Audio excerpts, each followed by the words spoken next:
Right, let's continue on in our examination of ideology and television criticism as part of cultural criticism. So these are just a few questions that you could ask of your television show just to see if there's a potential there for ideological criticism. So who or what has power or domination over others? Is there sort of a systematic racial power or class-oriented power? What issues are given importance, which ones are not? Does the class status play a part in the narrative? Are there rich people and poor people? Does the show have something to say about that? Is race, sexual preference, ethnicity, or nationality presented in a positive or negative light? So these are all things that, they are powerful social positions in our society, and so we can see them discussed in television, and they carry with them sort of ideological positions that are interesting to critique. So now I want to get into a couple of later conceptions of ideology. They're a little bit more complex, but I hope by using some examples I can help you out with it. The first one is from Antonio Gramsci, who was an Italian Marxist who was put in prison during the Second World War and had a lot of time to think about ideology.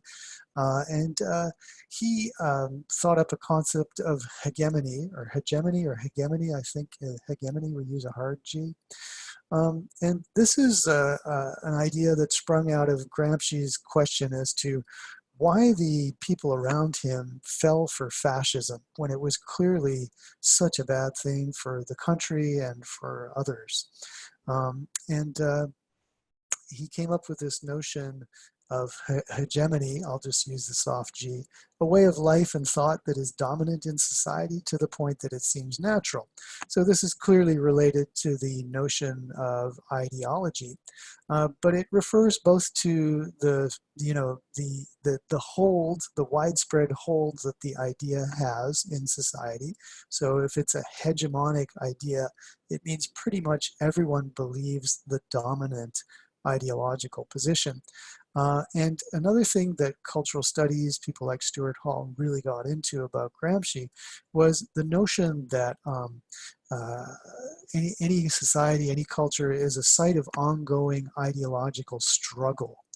And so this is something that cultural theorists like to think about a lot. The notion that ideological domination is not set in stone. In fact, we can see kind of conflicts play out over ideology in our society.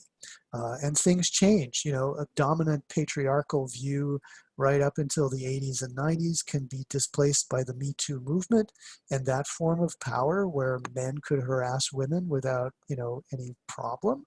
We can see that changing, and there's ideological struggle there as we know that there are all kinds of trolls who are, fighting back against that, right? So